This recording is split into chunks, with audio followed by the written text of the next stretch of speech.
Okay, so the so-called scary cards. How many are there? In the minor arcana, there are 13, although let's use the words tests or challenges. And I'm going to break that down. What they are, which ones they are, and the secret to transforming a negative into a positive. And then there are some cards in the major arcana as well that I'll talk about a bit later.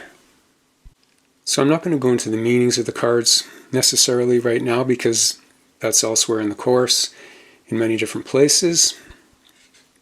So in the suit of wands, we've got the 5 of wands and the 10 of wands, which indicate tests or trials which can be transformed into a negative, from a negative into a positive. Then in the suit of cups, we've got the 5 of cups. I'm using the Light Seer's deck, by the way, for this illustration. 7 of cups and the 8 of cups. Remember, they're not necessarily scary in this case, but they are tests or challenges. And then with the suit of swords, we've got the 3 of swords. This one's really graphic in this deck. 5 of swords, 7 of swords, 8 of swords, 9 of swords, 10 of swords. So the suit of swords is full of tests and challenges. The cool thing is that swords are the mind, the mental aspect of life. So that shows that by transforming our minds, we can transform our lives and the results we're getting. In the suit of pentacles, you've got the 5 of pentacles and the 7 of pentacles. So all of these cards indicate tests or challenges. And the way to transform them, now I'm going to go into a few of the ones in the major arcana, and you might have other ones that you think are scary as well that I don't, or most people don't in general, but of course there's the death card, and we all know that's almost never indicating physical death because that's just not something we're meant to know. It's an ending of some kind in your life, okay? So if you can get your head around that, it's an ending. And endings are always, they're inevitable with everything, okay? And then we've got the devil card here, and the devil is usually indicating something that's not in our highest good in some way. It could be an addiction or something toxic or somebody toxic or something in a relationship that needs to be addressed that's limiting or, excuse me, not necessarily toxic, but limiting and holding you back in some way, making you feel bogged down. I don't know what's going on with my voice right now. And then we've got the Tower, which can be scary because it indicates unexpected changes, wake-up call. It's like a wake-up call from the universe. But here's the secret. The secret to transforming all of these meanings into something positive. By the way, I'm using the Light Seer's deck by Chrysanne for the demonstration of this lesson. So again, the secret to transforming a negative into a positive. The first thing to realize when you see a negative card or a shadowy card is, number one, your soul has already made the decision to now face this card, what this card symbolizes. Okay, because this card is symbolizing something that's already in your soul that wants to be transformed. And realize that if you weren't ready, the card would not have shown up. It's showing up because you are now ready to face this situation within yourself and in your life, okay, in whatever situation it is. And reincarnation is a great, I believe in reincarnation, and it's a great model to understand this. But if you don't, that's fine too. Then look at it as being ancestral, and it's probably both, really.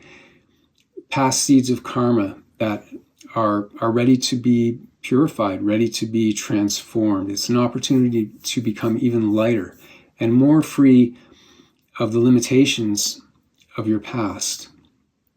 The other thing to realize is they have different degrees of intensity in different readings. A certain time you get the 5 of Cups card, for example, which generally means an emotional disappointment of some kind and emotional regret, it sometimes isn't that strong. It might be on a scale of 1 to 10, it might feel like a 3. Whereas another time it might feel like a 7, another time it might feel like a 4. You get what I'm saying? So take it with a grain of salt. That's the other thing. And then another thing to keep in mind is the idea of self-fulfilling prophecies. We're on a proactive campaign with our tarot reading to become more whole, to become more self-aware. And if that card, it's a possibility or probable because of past habits and past patterns. But by being proactive and embracing positive qualities and letting go, you can soften any negative influence. And for example, if you were into shamanism as an example, you could draw upon your power animals.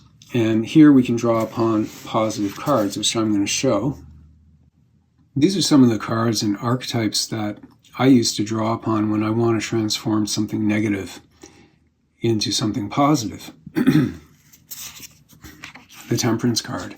Now remember too, these cards, these 78 tarot cards, these are archetypes of patterns that exist in the universe and they exist within you.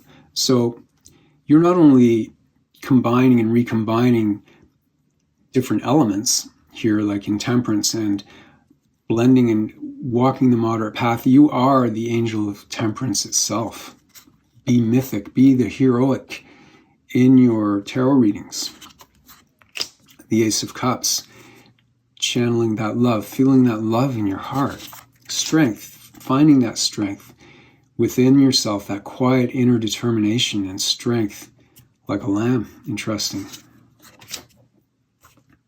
I find the Chariot's often quite useful too if I'm facing obstacles, to focus my energies into a specific direction, because all these different forces that are going through us in many different ways throughout the day, all the different thoughts and feelings they're going all over the place. Here we are channeling things into a specific direction using determination. The Fool, just being innocent and taking that leap of faith, trusting. The Magician, being proactive, using all our resources, stepping out of our comfort zone and knowing that we can manifest, knowing that we can recreate ourselves and therefore our lives. The Ace of Swords, finding that mental clarity, cutting through all the noise, cutting through all the clutter, cutting through all the shadows. Ace of Wands, receiving that fire, receiving that inspiration. Nine of Cups, feeling fulfilled, feeling grateful. And Hierophant, building that bridge, that stairway to heaven.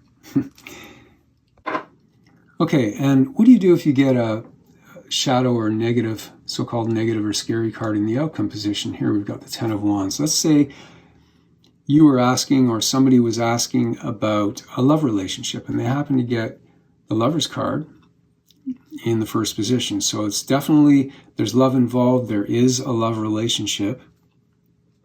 With the Four of Cups, there's some reason to feel emotional dissatisfaction, not feeling fulfilled in some way, just feeling a little bit bored or flat or stale. But then with the Ten of Wands, you don't want to leave the reading like that. You don't want to leave just like, okay, I feel burdened, and you go, I do feel burdened. You want to start asking, maybe journaling, asking yourself questions. Why do I feel burdened? What is it that I feel burdened about? So then you can do a Q&A. You can start shuffling. And I'm going to do that right now and come back just to save time. Okay, so what I did was I asked, what do I need to know about the Ten of Wands card? And I shuffled the deck, and then I selected a card, whatever style works for you.